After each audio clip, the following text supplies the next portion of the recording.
Bab 871, menjadi liar. Punya bayi.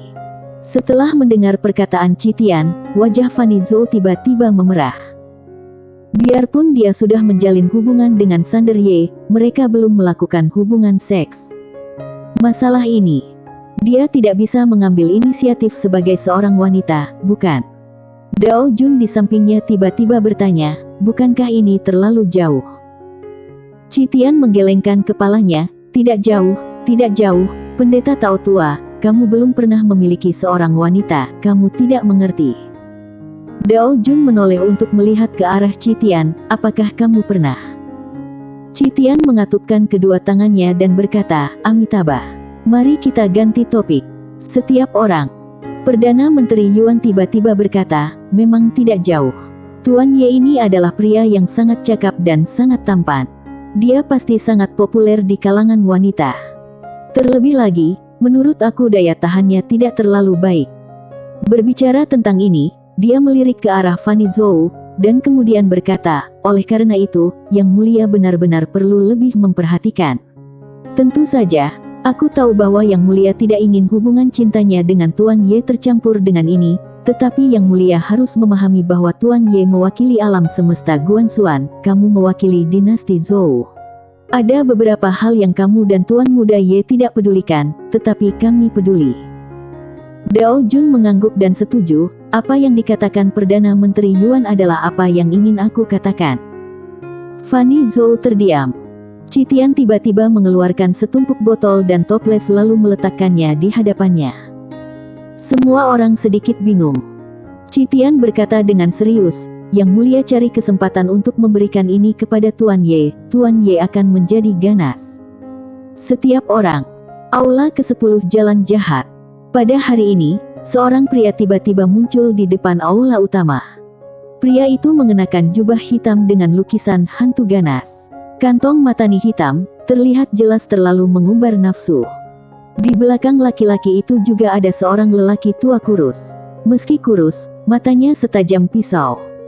Pria itu tiba-tiba menangis, adik ke-10, kamu mati dengan sangat menyedihkan. Suaranya benar-benar seperti hantu menangis atau serigala melolong, sangat menyedihkan. Setelah lelaki itu melolong beberapa saat, dia duduk di lantai, lalu mengeluarkan sapu tangan putih dan menyeka wajahnya. Orang tua kurus itu tiba-tiba berkata, Ketua Aula Hantu, orang-orang kita sudah menemukan dinasti Zhou. Selama kamu memberi perintah, dinasti Zhou akan menghilang dari dunia. Pria itu menyeka wajahnya lagi, lalu berkata, Tetua Zhang, aku ingat aku tidak punya dendam terhadap kamu, bukan? Orang tua kurus itu langsung terkejut, kenapa Ketua Aula mengatakan ini? Lelaki itu memandang lelaki tua kurus itu dengan acuh tak acuh dan berkata, karena kamu dan aku tidak punya keluhan, kenapa kamu ingin membunuhku? Orang tua kurus itu berkata dengan tergesa-gesa, aku tidak mengerti. Pria itu menyingkirkan sapu tangan putihnya, lalu berkata pelan, apakah menurutmu dinasti Zhou memiliki kekuatan untuk membunuh saudara baikku? Orang tua kurus itu berkata dengan sungguh-sungguh, aku sudah menyelidiki dinasti Zhou. Biarpun dinasti Zhou tidak lemah, kecuali nenek moyang pendiri mereka, tidak ada yang bisa menjadi lawan dari Ketua Aula ke-10.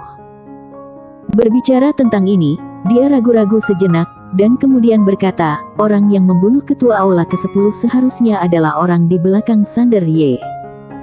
Pria itu berkata dengan tenang, kalau begitu, apakah kamu tahu kekuatan sebenarnya dari orang di belakang Sander Ye? Setiap orang. Aula ke-10 Jalan Jahat. Pada hari ini, seorang pria tiba-tiba muncul di depan aula utama.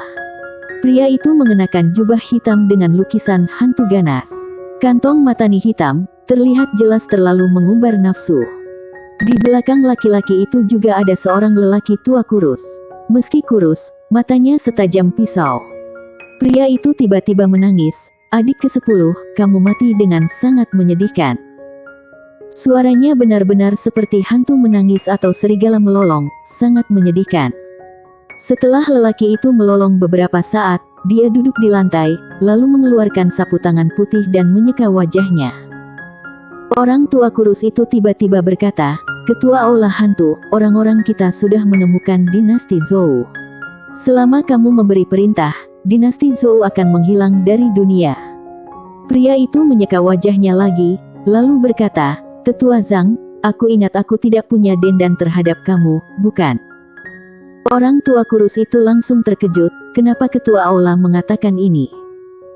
Lelaki itu memandang lelaki tua kurus itu dengan acuh tak acuh dan berkata, karena kamu dan aku tidak punya keluhan, kenapa kamu ingin membunuhku? Orang tua kurus itu berkata dengan tergesa-gesa, aku tidak mengerti. Pria itu menyingkirkan sapu tangan putihnya, lalu berkata pelan, apakah menurutmu dinasti Zhou memiliki kekuatan untuk membunuh saudara baikku? Orang tua kurus itu berkata dengan sungguh-sungguh, aku sudah menyelidiki dinasti Zhou. Biarpun dinasti Zhou tidak lemah, kecuali nenek moyang pendiri mereka, tidak ada yang bisa menjadi lawan dari ketua aula ke-10. Berbicara tentang ini, dia ragu-ragu sejenak, dan kemudian berkata, orang yang membunuh ketua aula ke-10 seharusnya adalah orang di belakang Sander Ye. Pria itu berkata dengan tenang, kalau begitu, apakah kamu tahu kekuatan sebenarnya dari orang di belakang Sander Ye? Pria tua kurus itu menggelengkan kepalanya. Pria itu berkata pelan, kalau begitu, tahukah kamu kekuatan saudara baikku? Orang tua kurus itu mengangguk, ketua aula ke-10 secara alami memiliki kekuatan yang tak tertandingi. Lelaki itu langsung menyela lelaki tua kurus itu, tapi dia terbunuh dan bahkan tidak punya kesempatan untuk melarikan diri. Zhou Xiao tercengang. Lelaki itu memandang lelaki tua kurus itu dengan ringan dan berkata, apakah kamu mengerti? Orang tua kurus itu berkata dengan suara yang serius, yang mulia, orang-orang di belakang Sander Ye jelas tidak sederhana, tapi kita juga tidak lemah. Pria itu mengangguk, kamu benar, lalu pergi dan ambil kepala Sander Ye. Ekspresi lelaki tua kurus itu membeku. Lelaki itu menatap lelaki tua kurus itu dan berkata, pergilah. Orang tua kurus itu berkata dengan tergesa-gesa, bawahan tidak berpikir dengan hati-hati.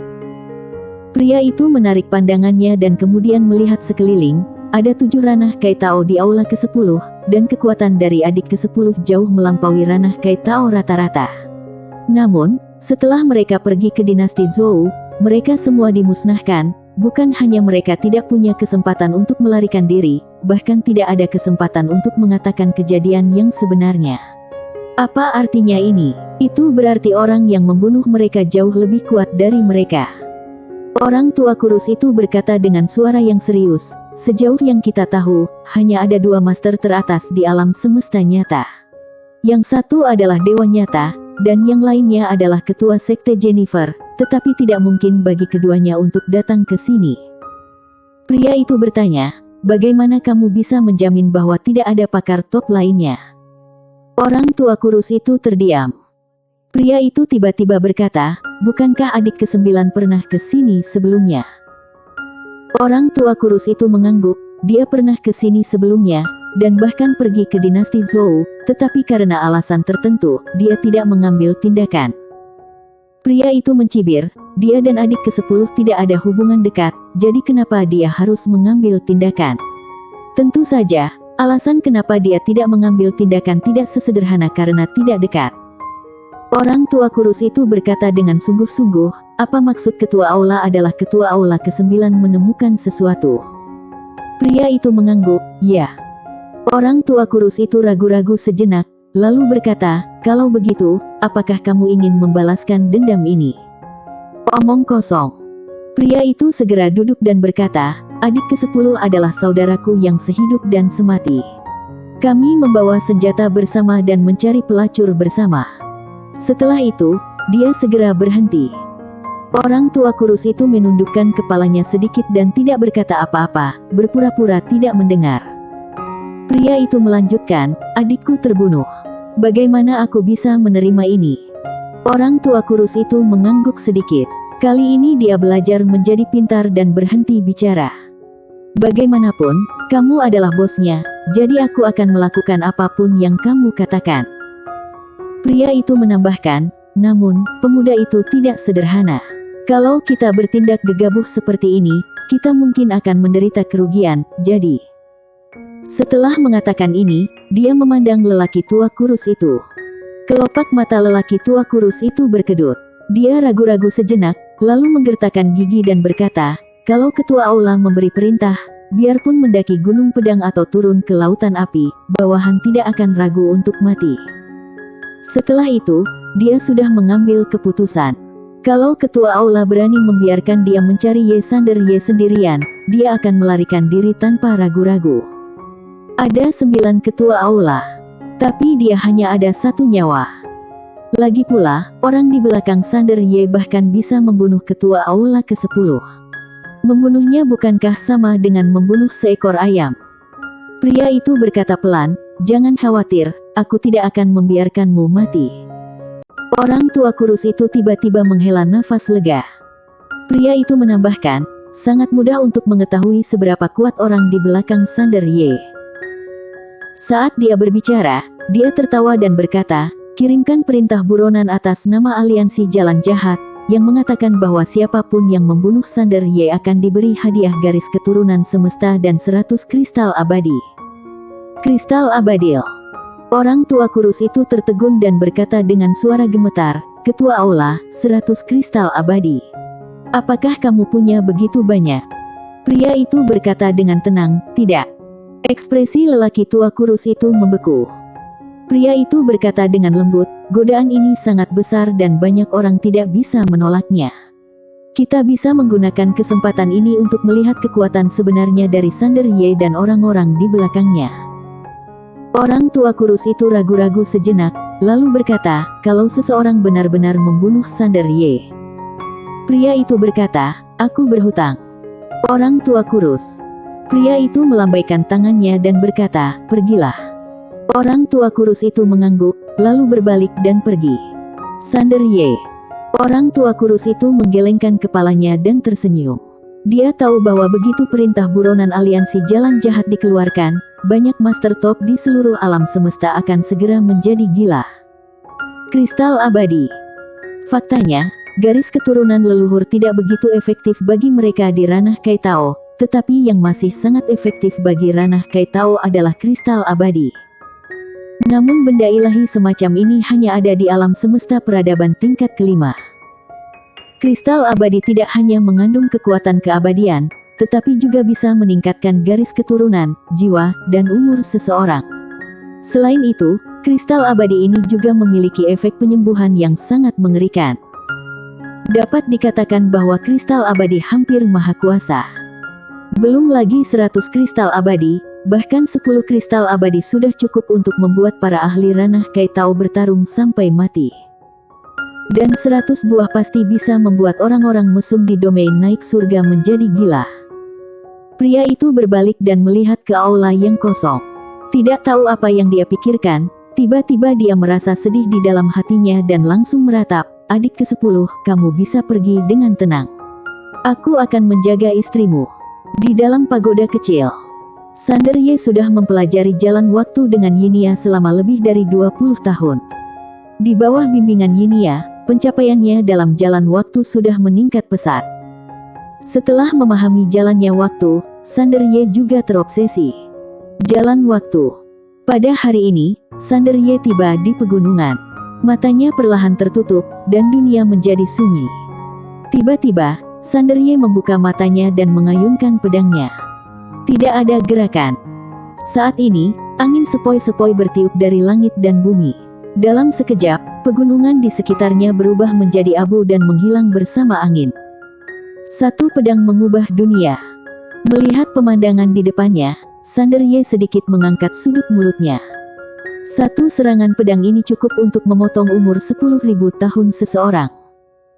Terlebih lagi, dia tidak menggunakan pedang Qingxuan. Kalau dia menggunakan pedang Qingxuan, satu serangan pedang akan membunuh lawannya setidaknya selama 100.000 tahun. Satu pedang memotong umur 100.000 tahun. Bahkan bagi master ranah Kaitao teratas, ini terlalu berat untuk ditanggung. Selain itu, kekuatan pedang tundanya juga sudah meningkat pesat. Tidak hanya kuat, tetapi juga lebih misterius. Kalau menggunakan pedang Qingxuan, orang akan terbunuh dengan satu serangan kalau di bawah ranah Kaitao. Adapun ranah Kaitao, dia secara alami tidak yakin. ranah Kaitao yang tanpa kelemahan masih sangat menakutkan. Namun, dia sekarang benar-benar tidak kalah dari ranah Kaitao, kecuali dia bertemu dengan master ranah Kaitao seperti Xianji yang sudah kembali dari domain naik surga. Butuh pertarungan sungguhan. Mata Sander Ye perlahan tertutup. Dia sekarang sangat membutuhkan pertarungan nyata untuk melihat kekuatan tempurnya yang sebenarnya. Aliansi Jalan Jahat. Sander Ye meninggalkan pagoda kecil dan menemui Fanny Zhou. Hari ini, Fanny Zhou mengenakan jubah kuning muda. Ada sedikit aura kepahlawanan, dia memegang sebuah buku kuno berjudul Lautan Nafsu. Di samping dokumen, ada beberapa botol dan kaleng. Melihat Sander Ye, Fanny Zhou meletakkan buku kuno di tangannya, menutupinya dengan sebuah dokumen, dan berkata sambil tersenyum, "Kamu datang." Sander Ye mengangguk. Dia berjalan ke arah Fanny Zhou dan hendak berbicara ketika Fanny Zhou tiba-tiba berkata, "Apakah kamu ingin berhubungan seks?" Bersambung.